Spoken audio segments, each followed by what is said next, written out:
Elephant has been wanting to connect with her for years. I grew up knowing her a little bit in the Shambhala Buddhist community that Chogyam Trungpa Rinpoche founded and his son Sakyong Mipam Rinpoche leads today. And as all of you know, 2 weeks ago, Dr. Reggie Ray is involved with.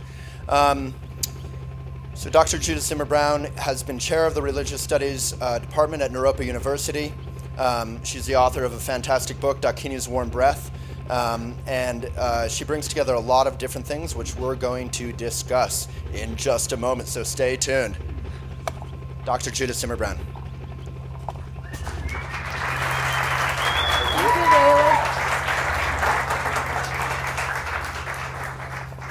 So again, don't be shy if you want some seats. Okay. Well, I feel just so open and radiant right now. All healed. Yeah.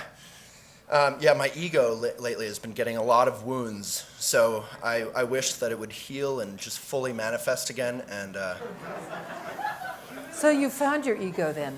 Yeah. Yeah, well, I never really lost it. But so, Dr. Judith Simmer-Brown, I am really genuinely honored. There's so many things we could talk about. You're very much involved in Buddhist-Christian dialogues, in the feminine principle, which I believe this book is about. Yes.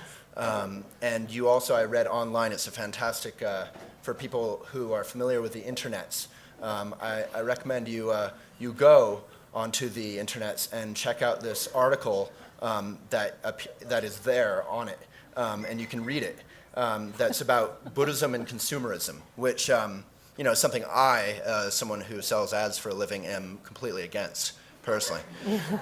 So what would you like to talk about? I leave it to you. Well, choose something. Well, first of all, I am very attracted to the feminine principle.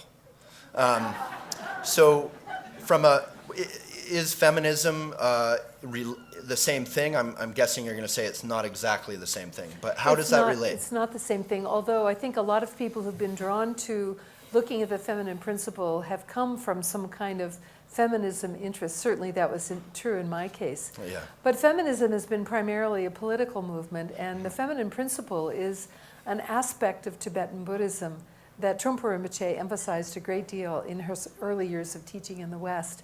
And I think it was a very skillful way to attract women like myself to really look at the Dharma.